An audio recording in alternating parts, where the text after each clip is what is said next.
What's up, ladies and gentlemen? Welcome back. I should say welcome back to y'all and welcome back to me, to the land of the living. I'm getting over COVID, so please excuse. Maybe this is a better radio voice, Ralph. I don't know.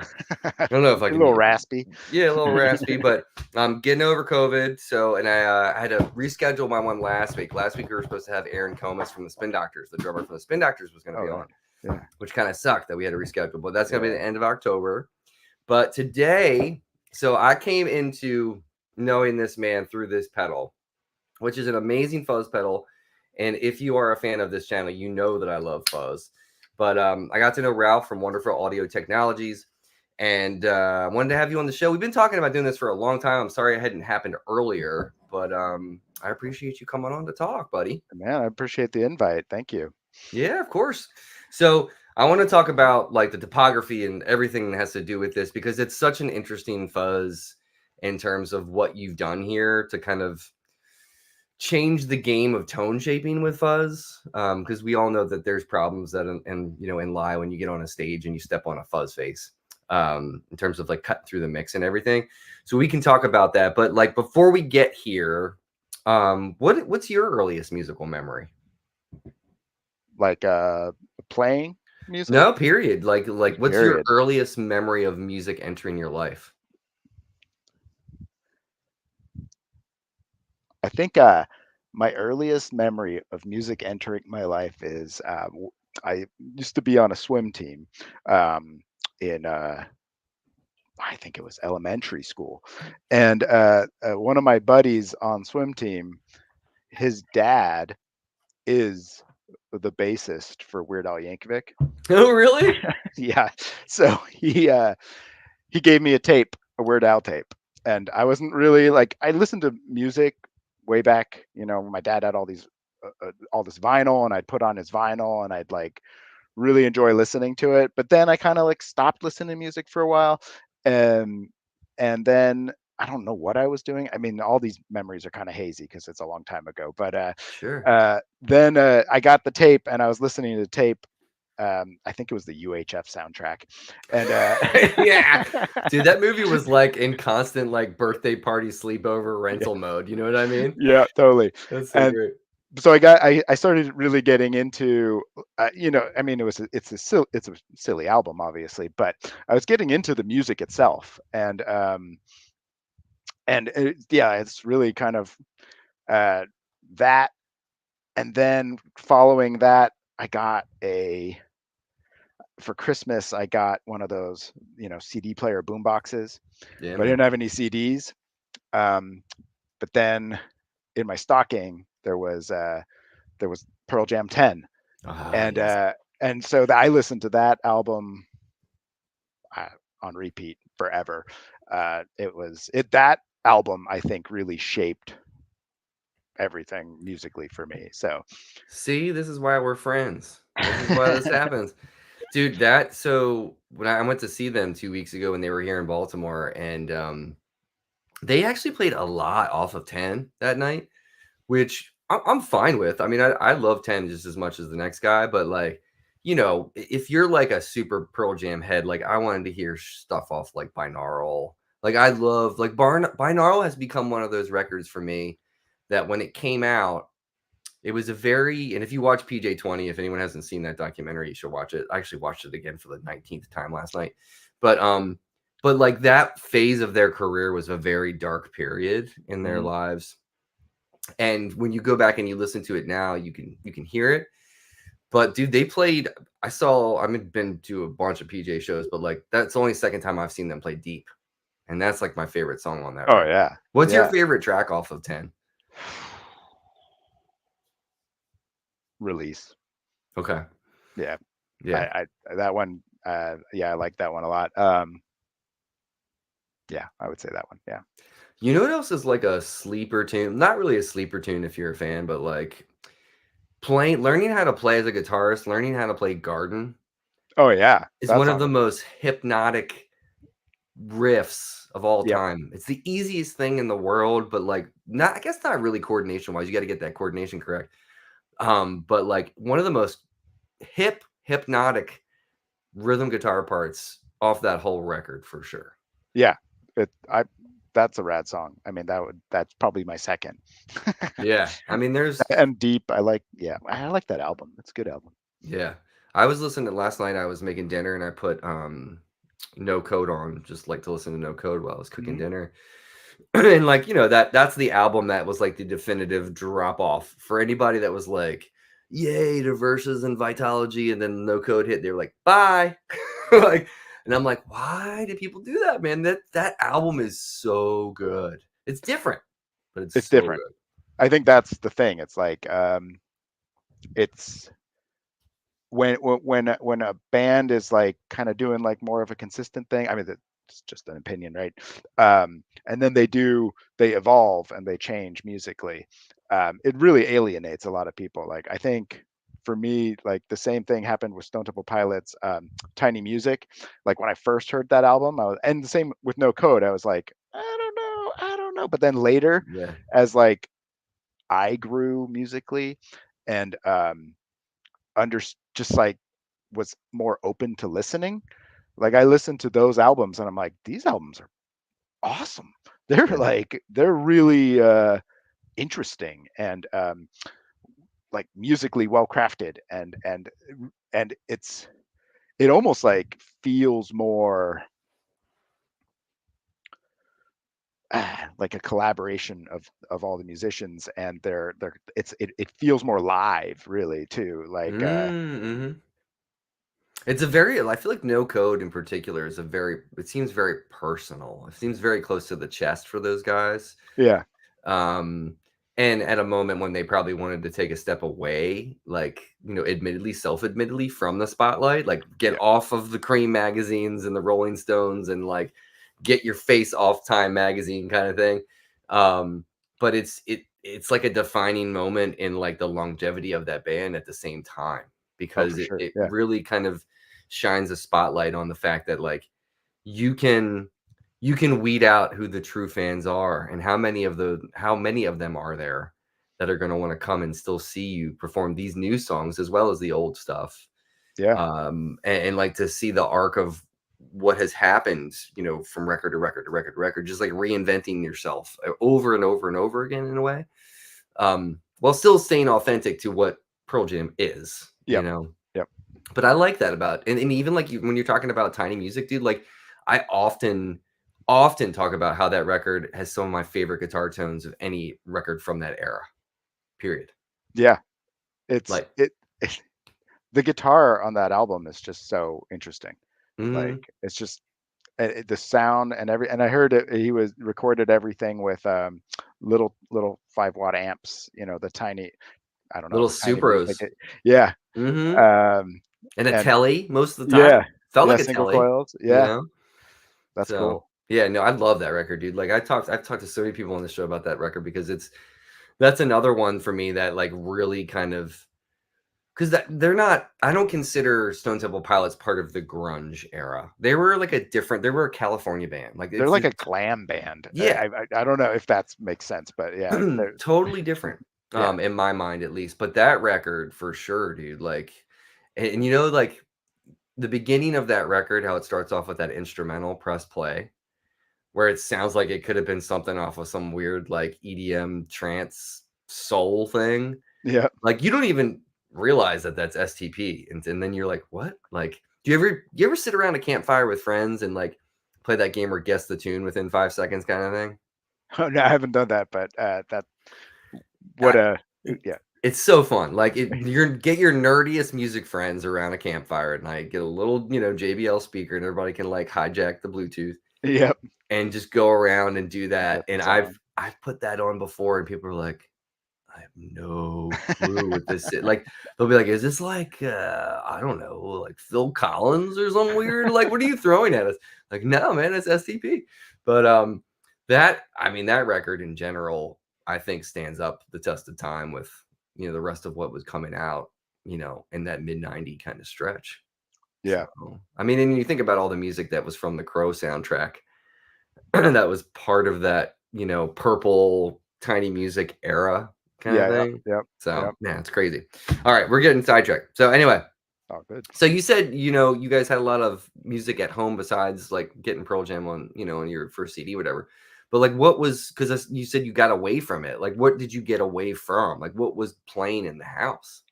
I think most my dad listened to mostly country, like the outlaw country, like Okay.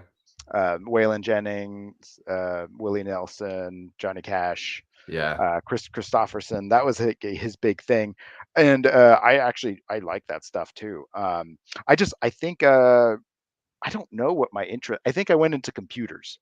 If I think of like I wasn't Right. really listening to much music, um, and because we're talking like I think I the Weird Al stuff was I don't even know anymore when all this stuff happened. Maybe it was junior high. I can't remember now. But yeah, I just kind of like I listened to a lot of records when I was a little kid, and I would like dance to them all the time. Like I kind of like go in my room and turn on some music and like do my dancing thing. Mm-hmm. Kind of embarrassing, but whatever. No, you're Uh, good. and then I kind of stopped listening to music for a while, and then like I started getting back into music, and I think it wasn't until I discovered guitar that like it was an explosion of like all of a sudden music it like became one of the most important things in my life. So Right. Okay. Did you grow up in California? yeah, I grew up Okay. in Southern California. Yeah, Okay. It's interesting to me. Like, I always find it interesting how, and I know it's kind of like a national global market for, like, old school country music, but like, how does that stuff migrate to a place like Southern California? It seems to me that it's like a very random happenstance thing how that music would kind of congregate or migrate over to the West Coast from Nashville or from the South. How so, like, how did your dad end up in that world? Do you my dad know? really liked Bob Dylan, Mm, like old folk stuff, and I think that's sort of the evolution, right? So going from there, like I don't, it didn't feel like that country was he liked Neil Young back in the day, mhm. so it kind of seemed to flow, and that was kind of what was on the radio back then, I think, or at least the stations that he was listening to. So yeah, Yeah. It's so interesting, I find, like, I guess it's, like, the same for us as humans, is finding what we love and how did we find it. yeah, But it's like options these days for people to find things. There's so many more ways people can find things. But like when we were young, it was the radio, it was the radio. Yeah, period. yeah, There was no other outlet for that. So it's like the same thing probably for, the older generation. Um, and it happened, to be that if it comes through Bob Dylan and Neil Young, because did he play guitar or anything? Was he into no, music? Oh, he okay. didn't. Yeah, he didn't play guitar. So how did you sell that? How did you get into playing the guitar? And how old were you? I was 16, and Okay. I was in water polo, and we had a little gathering at somebody's house, at a friend of mine's house. Um, or maybe it wasn't even a gathering. Maybe I was just like going along for the ride, to like hang out. And then we show up at a buddy of mine's house. I didn't know he played guitar, and he had like a PV Raptor and a Yes. PV amp, right? Like a solid state amp. And he was sitting there and he just played Outshined.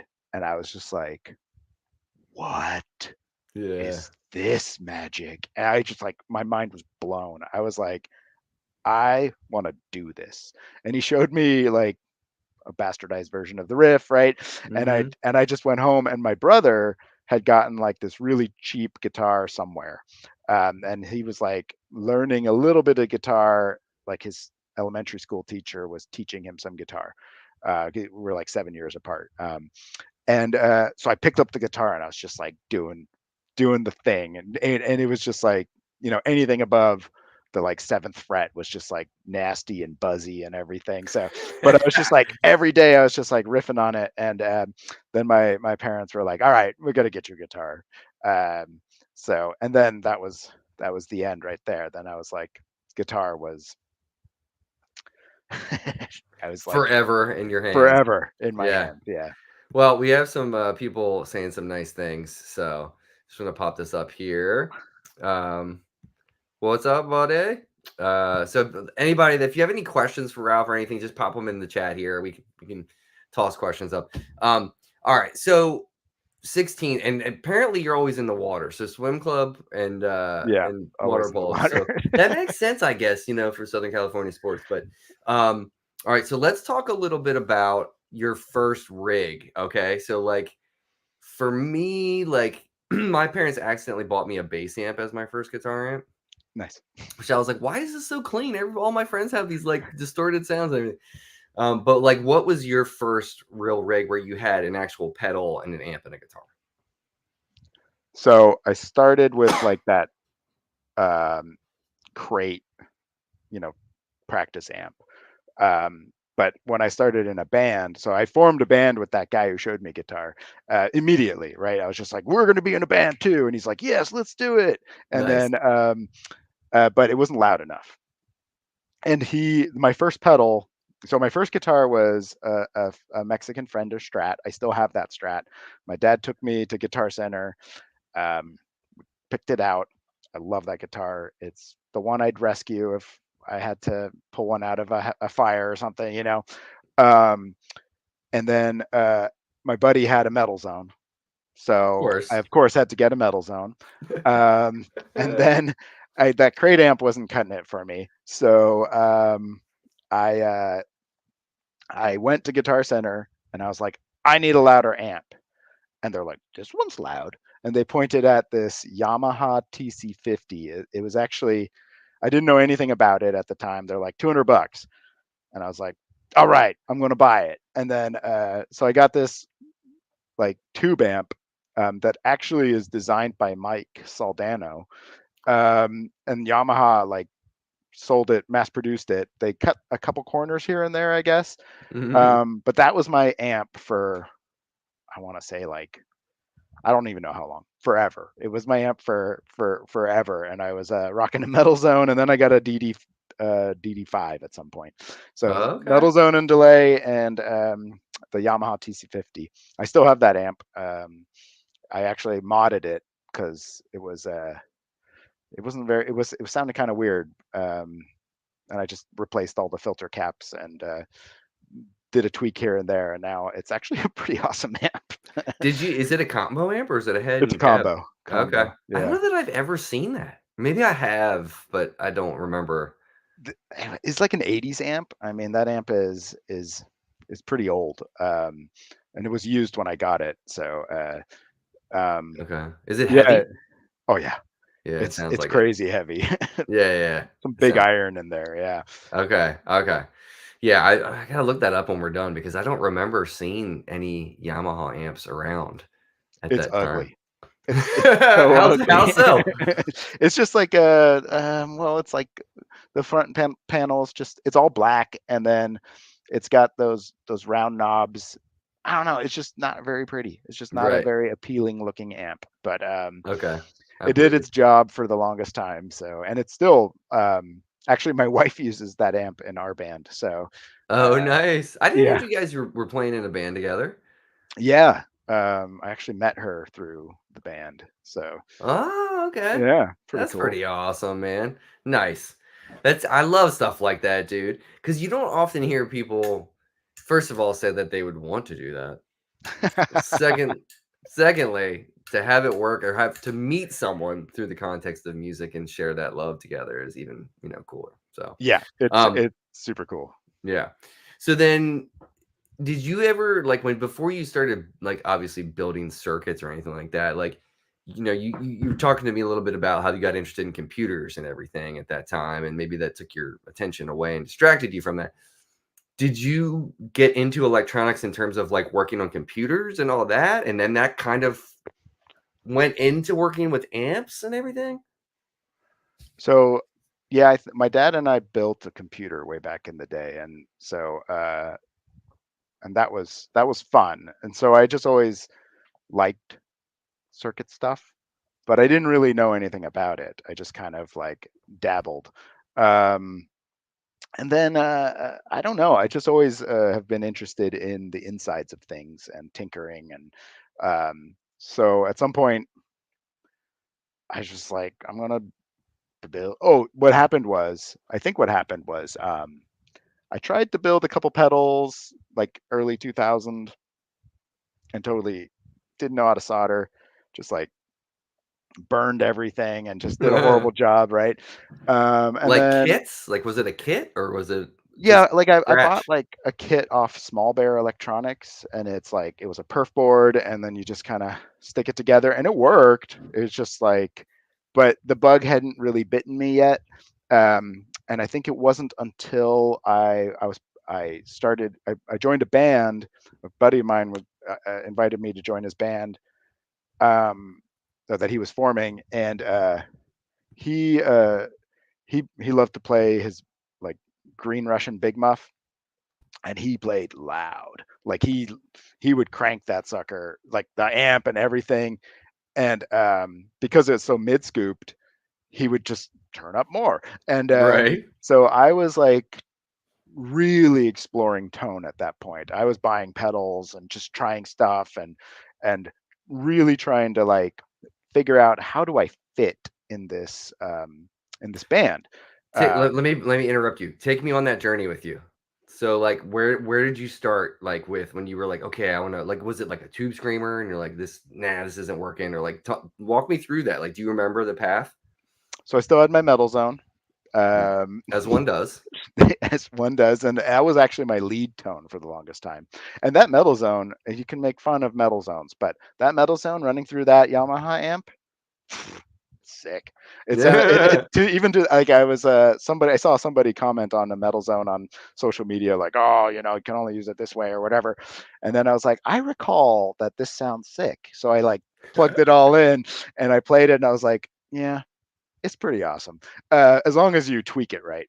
Um, but it wasn't really the vibe of that band. That band was a hard rock band, um, but I was just like, I never felt. I felt like for certain parts, I'd get buried, and then I'd like be too loud or whatever. So yeah, I tried. I had a tube screamer, um, and then I got this Electro Harmonics OD glove, which Mm-mm. is basically the OCD.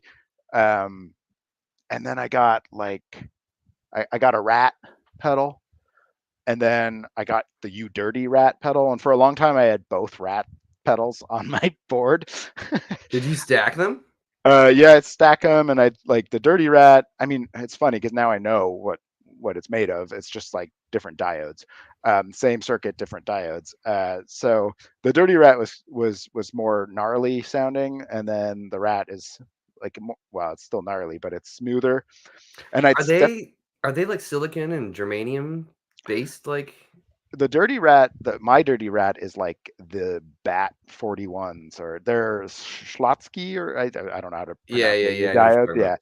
yeah, they're kind of like germanium, but or like people talk about them as they have a similar tone to germanium.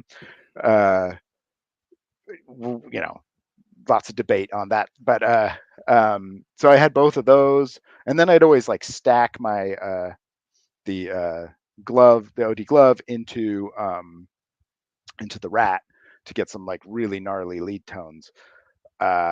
And it was fun because I had this like I got this Fernandez guitar. This it's the Revolver, and Mm. it had a sustainer pickup in it and a Floyd. So I Oh would my like, god. yeah, I would just like go, you know, I'd hit the whammy bar really hard for like parts of the song to like.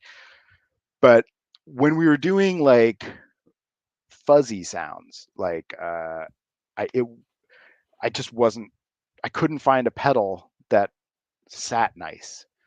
So that's kind of like started pushing me in the direction of like, well, I discovered this um, guitar PCB, I think it's called, and they were selling PCBs, and I was like, well, I want a big muff, but I don't want the big muff to sound with the mid scoop. So I started like playing with that, and I sort of created something that um, I thought sounded really cool. And it worked really well when the other guitarist was playing his big muff and I played my mid humped big muff. The two together was just like this big, huge wall a fuzz sound. It was cool. Nice, nice. Yeah, that sound, it's very specific, man. Yeah, Like, I feel like there's obviously a ton of different guitarists that you can think of and compare to the sound of the Big Muff. Like Billy Corgan is like synonymous, obviously, with like that kind of thing. But it's a very specific type of fuzz. yeah, That pedal that Robert Keeley just put out today, that yeah. I I think saw.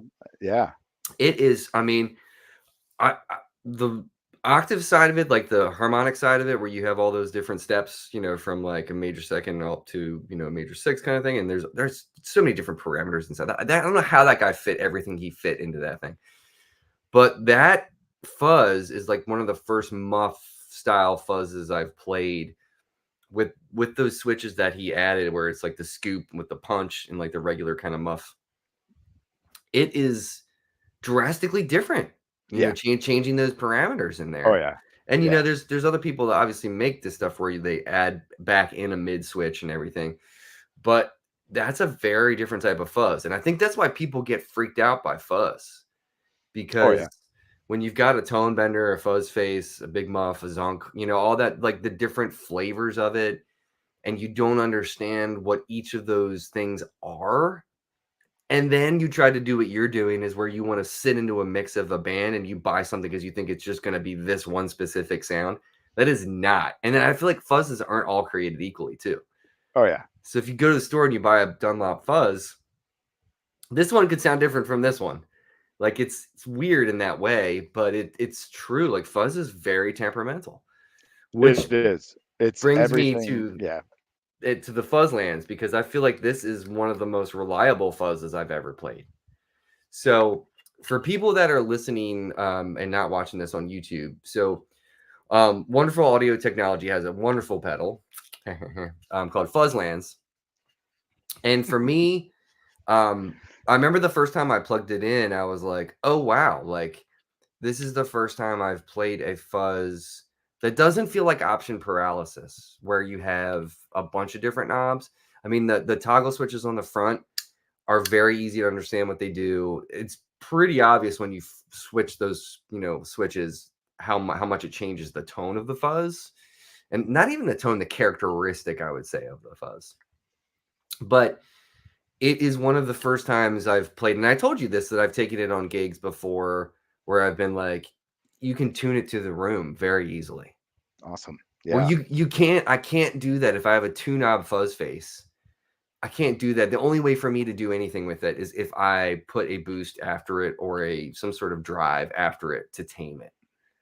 And at that point, sometimes even that can get inarticulate Yep. in terms of like the notes. So like, tell me a little bit about the impetus of this, and I'm holding it up. I'm holding the pedal up right now. So go on to YouTube. I don't know why you guys are slacking and not going over to YouTube and watching that and liking and subscribing. But Subscribe. it's a great fuzz pedal, man, and it Thanks. really does kind of change the game for people that really want to be able to tame a big ass sounding fuzz. Awesome. Yeah. I mean, it sort of became what it became kind of on accident. Like a buddy of mine, a really good friend of mine, was like, he he he was listening. He showed me this Ray LaMontagne. I always say word names incorrectly, but album, and it was what's it called? It's something with an O. And in I'm up, not familiar with his like total catalog, but he's yeah. great. So he was showing me this, and there was a fuzz sound on that album. And he's just like, what is this fuzz? And I was listening to it, and I was like, this fuzz is sick. This is like a really awesome sound. So I was like Googling around. And then I found somewhere where he commented that it was like Marshall Supra Fuzz MK2 type of thing, right? Or I think it's MK2, but yeah, Marshall Supra Fuzz. So I looked up the schematic, and I was like, I found some transistors that were like the OC75 transistors, and I built him one, and I gave it to him, and he was just like in love with it. But those transistors are really hard to get. Mm-hmm. And so I sat down on the breadboard and I was like, well, could I like do something that sounds similar using easier to get components? Like not actually use all germanium. I do have one germanium transistor in there, and two silicon transistors, and then there's the JFET front end. So I was like messing around with that on the breadboard, and I was just like doing my own thing. I was just kind of like trying stuff out and just creating a circuit topology. Um, and I created something that I thought sounded pretty cool. It kind of was similar to a tone bender, but I also like was I kind of like took a fuzz face and totally modded the heck out of it and then added another gain stage at the end. But I don't know.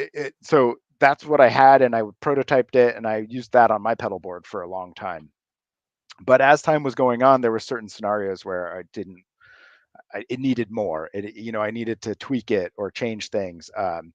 And it sounds very different through a clean amp versus through a slightly overdriven amp or edge of breakup amp. And at that time, I was playing mostly just clean amps. So then I just started mucking around, and I added knobs. I actually had a version of it where I had all these knobs, and I like one of the things to make it more clear is that the earth switch, which is it adds more bass in the beginning of the circuit, um, or the earth up is less bass coming in. Um, and then I was messing around with biasing the transistors, and that's kind of where the nature switch came from. And I was able to like by really just tweaking some of the transistor voltages, I got like that gated sort of splatty sound. I love that sound, Yeah, dude. it's fun. And then weirdly, like down is like a total like it's less gain, but it gives that tone bendery tone. So yeah, it's Yeah. just kind of evolved like that, and then I play it in my bands and with my and that's kind of how it just evolved. So It has, and then even like what you were just talking about, like with the less gain, like I feel like this pedal can also be like a really nice companion overdrive pedal too. Like you can treat it that way. Um, and sometimes I find that if I'm gonna be playing in a bar setting, like not on a stage, not like on some situation where I can be Doyle Bramhall and be louder and have like a bigger fuzz sound. yeah, Like if I'm gonna be using something like this, sometimes I will take it and make it be an effect. Like make it be an effect, like something different than my overdrive sound. right, And if I can get it to be that gatey, glitchy type thing, for like super dynamic, sections of tunes where the volume drops way down yeah, and I roll the volume off a little bit, and you've got that spitty gated thing where it yeah, almost becomes that sitar type yeah, vibe. You know what I mean? That is cool, man. Like anytime you can take a device like this and turn it into a different tool in your tool belt at any given moment, because of the options that you have here to do things like that, whether you want it wide open, huge, and beefy and woolly, or you want it super small and super nasally or super gated or whatever. yeah. That to me is the sign of a very diverse fuzz pedal. Awesome. Yeah. Um, you know, Yeah, I didn't do knobs because it's too easy to have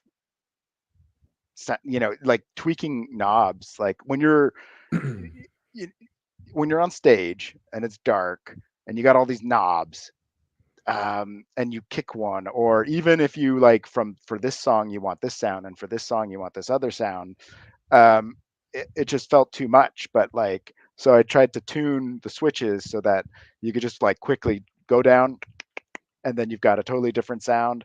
Um, and yeah, everything, like I tweaked them so that they would like, I hopefully, sound good to most people. So, yeah, no, you hit a home run, dude.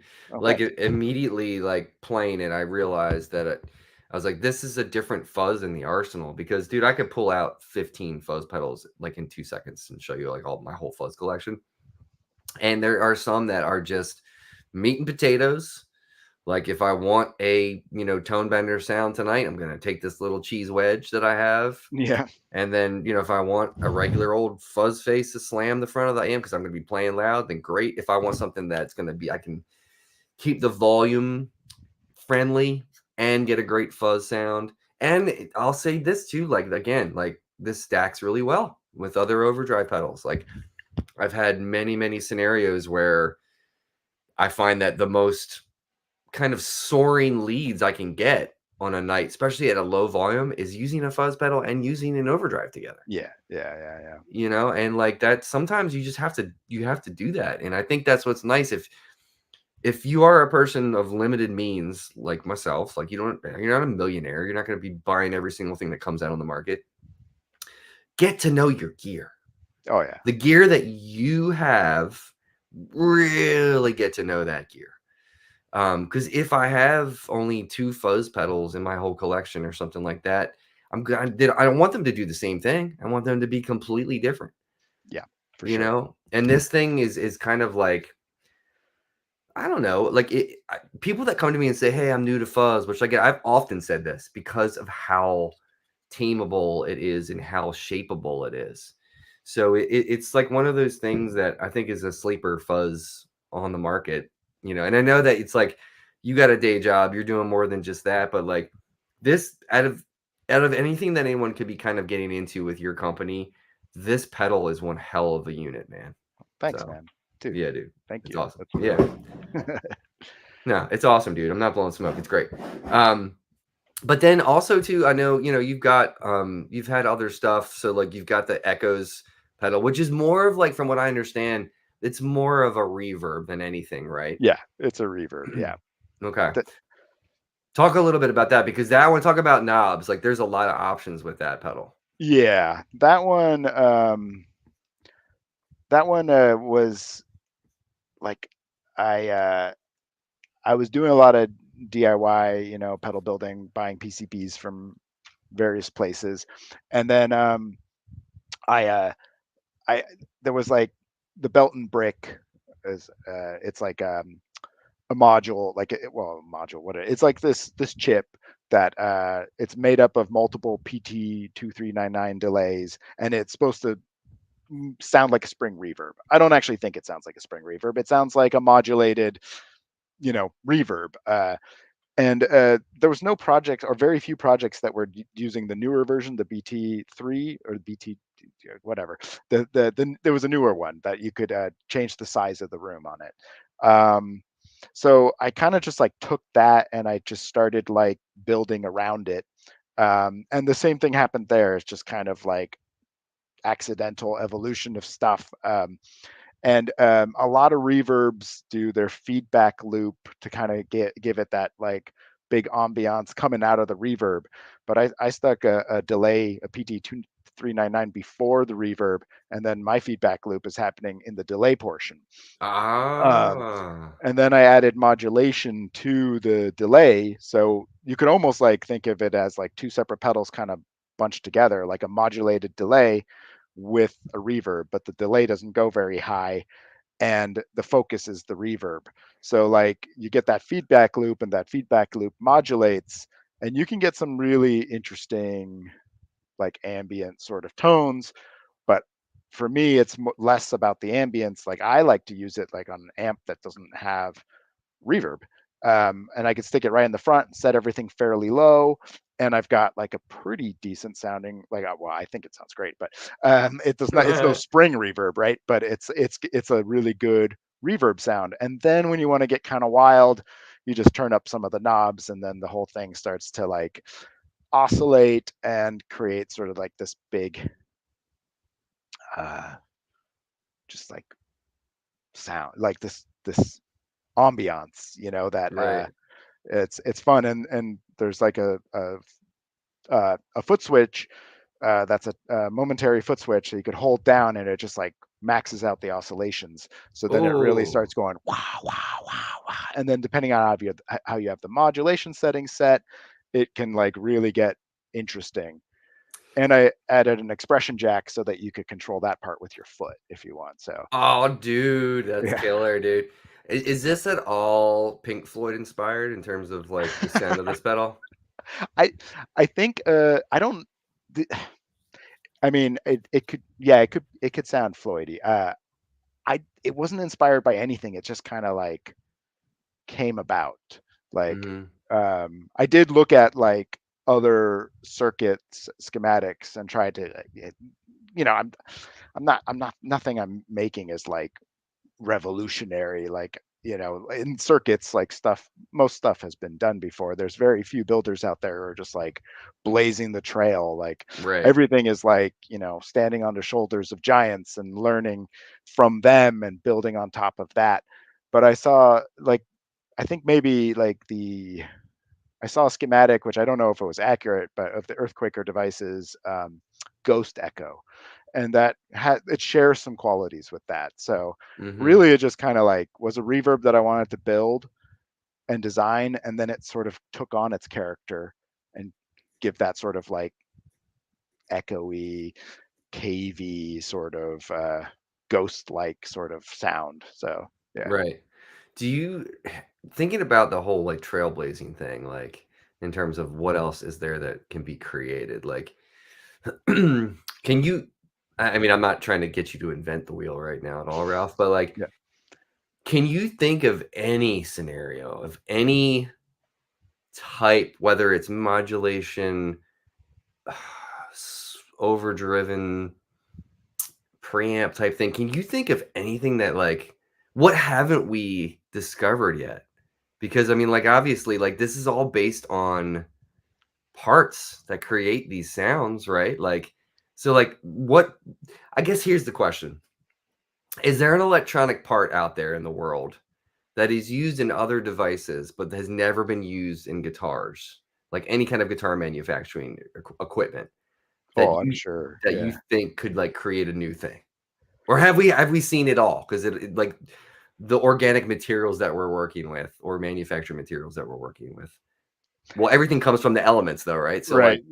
Yep. but like what like am I making sense? I'm probably not. Yeah, no, you're making total sense. I don't know if I can answer your question though. I'm But sure there's chips there's chips out there that that nobody's ever thought of using in a guitar pedal, and I'm sure that there's like ways of doing circuit design that nobody's ever thought of before. I think like, you know, there are builders out there that are doing some really interesting stuff, really pushing the limits. I think Electronic Audio Experiments is one of those builders that's just like really pushing uh, the tech, you know, how pedals are being made. I think digital is, you know, where the new, like there's a lot of potential in digital to do some really cool stuff.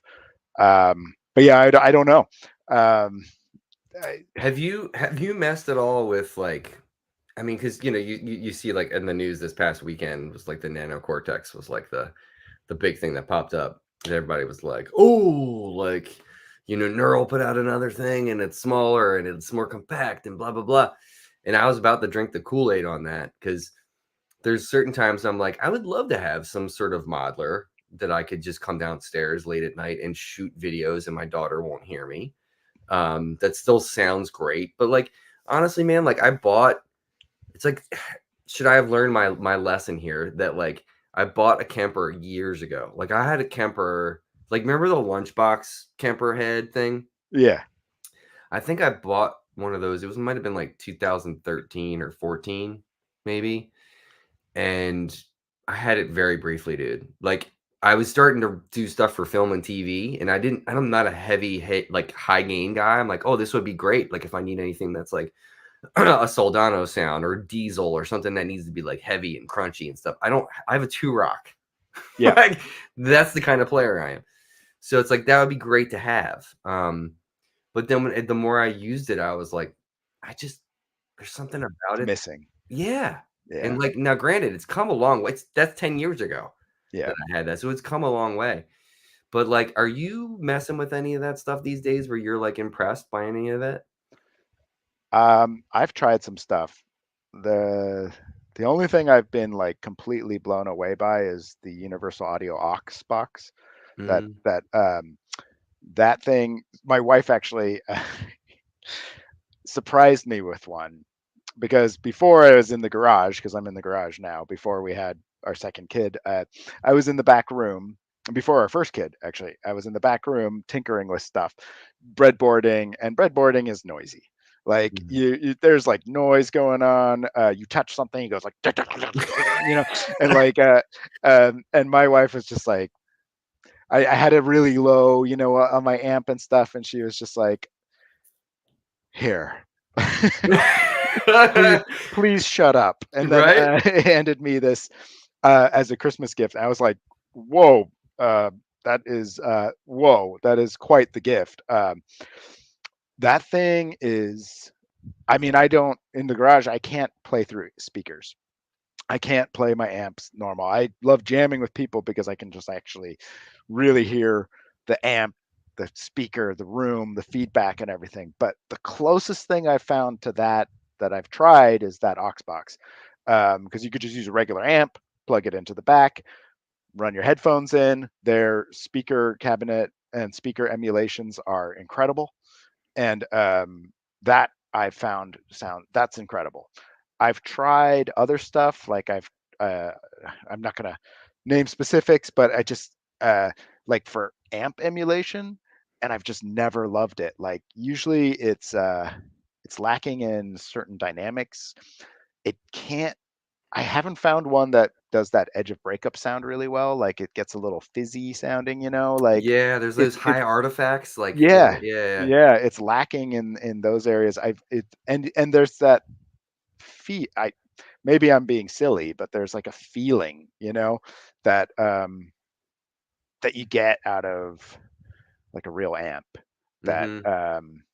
that I'm not getting out of any modeler stuff. I even bought like a UA Audio Dream, Yeah. that pedal, uh, and it sounds great, but I built, because I got into like amp building for a while. I built this deluxe reverb, right? I'd rather play the real thing, honestly. It's just Mhm. it's that it's I, it wasn't enough for me, even though I've got the aux box, and the aux box just blows my mind completely. So Yeah.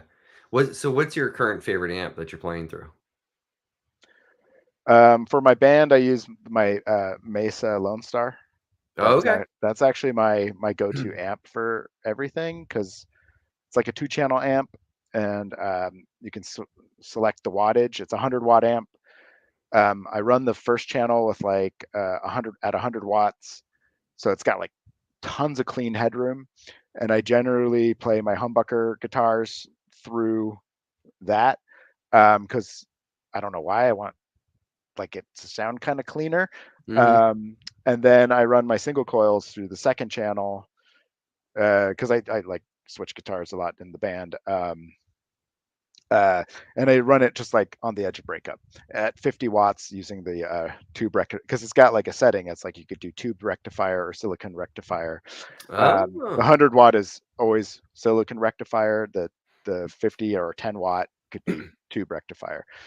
And I dig that sound. I dig that amp. It's when I played it for the first time, I went to like before the Mesa Boogie Hollywood store shut down.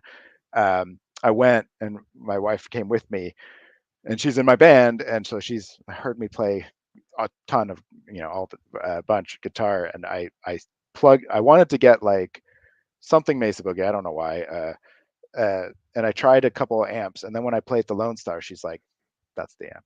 Yeah. That's your amp right there." So Man, yeah, that's cool. So you can I didn't know that. You can for each channel, you can change the wattage? Like, so if you want yeah, I did not know that. it's kind Wow. of cool. Yeah, it's I mean, it's Mesa. Some of the Mesa stuff is too many features sometimes, but like Yeah. that amp is for me the perfect amount of features, and it's just the vibe and the tone. It's just exactly what I want. Yeah. I But I think use Eric Krasno was playing through those for a long time. Who's a hero of mine, and he gigged those forever. Does Andy Timmons play through the Lone Stars? I think he did. I've seen videos where he was playing through a Lone Star. I think Okay. he might be like something. Maybe he's using the Fillmore now or something. Oh, right, right, Yeah, right, right. Yeah, yeah. but it makes me think that the Lone Star is. I feel like, and I don't know for sure. It's a Bassman inspired uh, amp, I think, but I'm not 100% sure on that.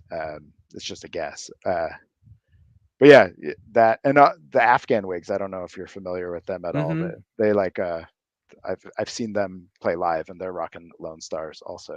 Oh, okay. I Yeah. had a really killing for many years when I was touring heavily. Closed back 212 Mesa Boogie cabinet that sounded amazing. Like that was one of the punchiest, Oh yeah. like just like peel the paint off the walls type of. And I like closed back cabinets just because of how that like kind of immediate. That 212 is an open back, and they're building me a 112 closed back because I Oh want that nice. bam again. Yeah. But at some point I bought a Rectiverb, a Mesa Boogie Rectiverb, and that thing was so option paralysis, like in terms of Yeah. like the amount of EQ and stuff on that. And I never got along with it. I might have only had it for a month or two, and then I sold it Yeah. because it just wasn't. And I went back to the PV Classic 50, which is what I was always touring with. I had that head with that Mesa Boogie cabinet, and it sounded dope, dude. It was Yeah. amazing. Which Stone Gossard, if you remember, during the Versus era, he had that's why Oh, I I didn't got know that. That's cool. he had the he had the PV Classic 50 during the That's rad. Versus tour. Yeah. But that's I mean that was a great sounding amp. But like yeah, the Mesa Boogie stuff too, I feel like it's heavy. It's built like a tank. Like a lot of that stuff is like people are like it's so heavy. I'm like yeah, because it's really well built. Just put some casters on it, man. Push it down. You know what I mean? Yeah. Make it heavier. Yeah. Well, I just rock the head. And Hmm. I run that through like an Avatar 210 cab. Uh Ooh. with with WGS warehouse speakers, 10-inch, what are they called? They're orange. They're kind of smoky sounding. So it's like I Mm. actually wind up turning the treble up pretty high on the amp. But it just I love the way that amp sounds, and with the 210s open back, like it really it's not huge like like a close back 4x12, because I got to play one of those once at a gig. Oh yeah. Because my cabinet, like, it's back when I was like playing this Carvin Legacy amp. I had the Carvin Legacy V3 because Vi was my Oh yeah, hero, Steve so Vai, yeah. I got that amp. I still have that amp down in the corner there, but I'm not. It's just I loved it, and it was my first 100-watt amp, and I was just like, yeah. But my cabinet stopped working, so the guy in the band that was playing after me was like, well, you could use my cabinet, it's cool. And it was like a 412 closed back, and we're on a stage, and I plugged that in, and I played my first chord, and the stage went whoa. And I was Hell like, yeah. this is the greatest thing. But It's I a never like religious experience playing through a Yes, it is. 412 cab, dude. And if you got a 100-watt amp, man, like there's something about the amount of air that those 412 cabs move. Oh yeah, it's all about the air, Yeah. and it's amazing. it Yeah. was it Ah. was power it was powerful. So, Oh, we cool. have Wadey is saying Wait, that yeah, is that I think that's Jason. That guy's cool. yeah, Andy's still playing through Lone Stars, tinkering with Sir SL67. SL67, which one is that? Is that like the I saw he was one time he was playing through some Pete Thorne amps too. But I've heard a lot of really good things recently from people talking about the Sir Bella amp. Yeah. How that thing has got like this beautiful black panel meets Dumbly type vibe. I've never played through one of those, but like, I mean, John Sir knows what he's doing. I mean, he comes from a lineage, you know what I mean? Yes. Like, so there's no doubt in my mind that I'm sure that amp sounds great. They Oh, all, for sure. I actually was looking at that amp. Maybe one day, but yeah, they're yeah, pretty affordable too, right? Like yeah, comparatively speaking, I mean, comparatively, yep, yeah. yeah.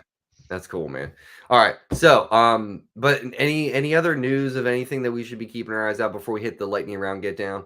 I popped up your for everybody that is on YouTube. If you're not on YouTube right now and you want to look at what this link is, you got to go over to wonderfulaudiotechnology.com to check out the Fuzzlands for sure. Make sure you do that. And then the Ancient Echoes was the reverb pedal we were talking about. Yeah. But I know that you're kind of getting back into kind of experimenting and messing around, but nothing to tell right this second. No, life's been busy, you know. I mean, pedals are a side gig as with most small pedal builders, and life's been really busy lately. So I've been just doing what I can in the evenings, and still tinkering, still trying to I've got 6 breadboards sitting over here with a bunch of ideas on it that I just need to like finalize. I built prototypes, you know. It takes a long time to build a pedal. I really want to try to build, like, I had 2 pedals that were like versions of something else, and I discontinued them because they were cool, but a lot of people can do really good versions of something else, and I want to do something a little bit more just unique or new. Maybe not, well, you know, my own thing, right? Yeah, man. So it takes a really long time to design something. Or at least it takes me a really long time to design something. So I've been working on stuff. Hopefully something. I don't think something at the end of this year, but hopefully I get something out next year. I've got I've got two that are close. Okay, cool. Yeah. Well, we'll keep our eyes peeled for that one. All right, Ralph, I'm gonna put a metronome on right now Yep. for a lovely cruising altitude of 112 BPM, Okay. which is my jam. Actually, 90 is my jam. Anytime I get so much shade from my band, sometimes like I already got something new that I've been working on, and they're like, Is it is 90? it 90 BPM?" So, yes, it is, my friend. All right, so you know the drill here. I'm gonna ask you 10 questions, this or that. If you want to explain your answers, please feel free. I love explanations. If not, feel free to cruise on right through. It's a brew through situation. All Um, right. all right, here we go. First one's always the same. Lennon or McCartney? I'm gonna say McCartney. All right, I accept that answer. Les Paul or SG? Ooh. SG. Ooh, okay. Big Muff or Fuzzface? Everything's got so many. I I'm know. gonna say Big Muff. Okay. Yeah. Empire Strikes Back or Indiana Jones' Last Crusade? Last Crusade. Ooh, okay. Onion rings or mozzarella sticks? Onion rings. Okay. All right, now here's one. Here's an interesting one. So, would you rather have, and I probably know the answer to this per our conversation, but would you rather have a clean amp and use overdrive pedals to get your drive sounds, or would you rather have a dirty amp and use a clean boost to push that volume? I'm gonna say clean. Yeah. Okay, cool. Clean, more options. Yeah. All right. Going to a show, would you rather go to an outdoor festival environment or would you rather be in an indoor arena show? Outdoor festival. Okay. Oh, and here's one from earlier. This wasn't even planned intentionally. Modeling, yay or nay? Nay, but We talked about it. It's nay. yeah. All right. Monopoly or Clue? Ooh. Clue. Okay. And then here's the last one. Sometimes it's the easiest, sometimes it's the hardest.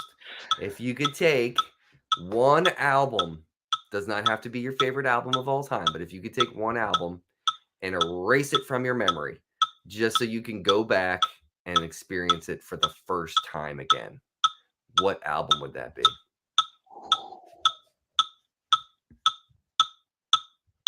That's a hard one. I know.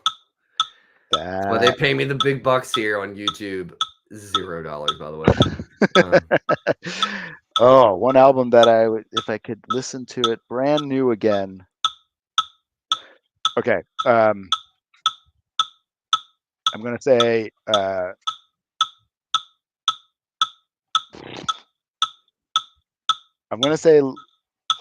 Led Zeppelin 4, maybe. Oh, okay. Yeah. Okay. How come? Tell me why. I think when the first time I heard that album, I was just so blown away because it was just new to me. And I just was like, I want to get that experience again when I first heard it. Like, where it's just like, what is happening here? Is this for real? Yeah, Um, man. yeah, Did someone play that for you, or did you stumble across it? it was in college, and uh, I, s- I I knew a guy who was super into Led Zeppelin, and then I just got this album, and I was listening to it in my dorm, and I was just like, yes, this is cool. There's something pretty magical the first time you hear Led Zeppelin. It's Yeah, like that band in general, I feel like for anybody that loves music, the first time you hear them, I mean, it's like it kind of transports you to a different place in a way, you know? yeah, There's not yeah, many bands I can say that I've had that experience with, but like it's almost like when you listen to Zeppelin for the first time, you're like, "Oh wow, like these are musicians." yes, You know what I mean? Like the yeah, Stones, okay. Keith Richards, I mean, maybe I'm gonna get a bunch of hate on this. Keith Richards is a great guitar player and all, but like, were they doing anything that was mind bending like Zeppelin was with the kind of music they were writing and putting together? I would argue not. yeah. I would agree. I think it was just there's this vibe, right? And I'm just double checking. Is it four that I want, or is it like no? It might be. Four has Stairway on it, right? Pretty sure. Yeah, maybe it was. I think I'm trying to It's a look great at. it's a great record. I mean that Oh yeah, four is it is. awesome. It is. I was trying to see which one is Dazed and Confused on it. Is Is that that two? two? It might be two. It might be Looks like two. one That two. it's two. Because like when I first heard Dazed and Confused, I was like dazed and confused. I was like, "What? Yeah. What is this?" That song when I first heard it, because we were like in college, doing silly things, and I had like we were blowing bubbles, and like we had disco Drinking ball going mushroom and tea. everything. I know. Yeah, I know. just like, and then it was like, what? This album is amazing. Yeah. Dude, I mean that it's I'll never forget when I remember hearing them for the first time because my brother was listening to it in his room. I have an older brother who exposed me to a lot of music growing up. Yeah. Um, for better or for worse. He definitely made me kind of molded me into who I am today because of that. But like, yeah, I just remember and dude, I will say this, man, all the acoustic based stuff, Oh, whether it's going to California or if it's Burning Our Stomp or whatever, like, even like songs that are not acoustic but different, like Traveling Riverside Blues, stuff like that, where you're just like, what? Like, okay, so these guys listen to like Mississippi Delta blues stuff, and that's how they came up with this shit? Like, yeah. what? Like, are you kidding me, man? Like, it's like all old blues music, like informed what Zeppelin is. Like old black musicians who like I have studied and studied and studied like all the Mississippi Delta stuff, like Mississippi John Hurt and like all that old school, like, blues slide bottleneck stuff. That informed Zeppelin? Okay. Like, it's It's crazy, cool. dude. Yeah. It's Yeah. amazing. It's amazing. It's like it's weird to follow the lineage of how UK musicians stole our stuff and then we stole it back. And it's just like this incestuous back and forth taffy pulling. You Yeah. know what I mean? And now music is what it is right now in terms of where it's gone. But man, yeah. Wow. Well, standing on the shoulders of giants, right? There Like you go. somebody blazed the trail, and somebody else took it and did their own thing with it, and then it just kept evolving. And yeah, I mean, I really like. I think when I first was hearing Zeppelin, it was like, okay, this is rock. This is sweet, and the drums are just always insane, and Mhm. everything, even the arrangements and the sound and everything is just, it was it yeah, John Paul Jones, period. That's all we need to yeah, say. all right Like, there, oh yeah. my God, dude. All right. Well, Ralph, dude, I don't want to hold you up all night, man. But dude, thank you so much for making some time. This was so awesome to finally get to like sit and actually have a conversation long Yeah, form that wise. was great. thanks for having me. It was Yeah, awesome. man. Of course. And everybody else, thanks for stopping in. Yes, it is Jason. Jason said hello. Yes, this is Jason. Up, dude. Yeah, man. So everybody, make sure you head on over again. The website is wonderfulaudiotechnology.com. That is wonderfulaudiotechnology.com. Head on over there if you want some goodness. Please check out the Fuzzlands. Like I said, if you are new to Fuzz, it is something that will get you into the game, and it's very attainable to get a great tone very, very fast and get accustomed to Fuzz. So without further ado, again, Ralph, thank you so much. Everybody else, take care of yourself, take care of each other, and we'll see you next time. Bye, everybody.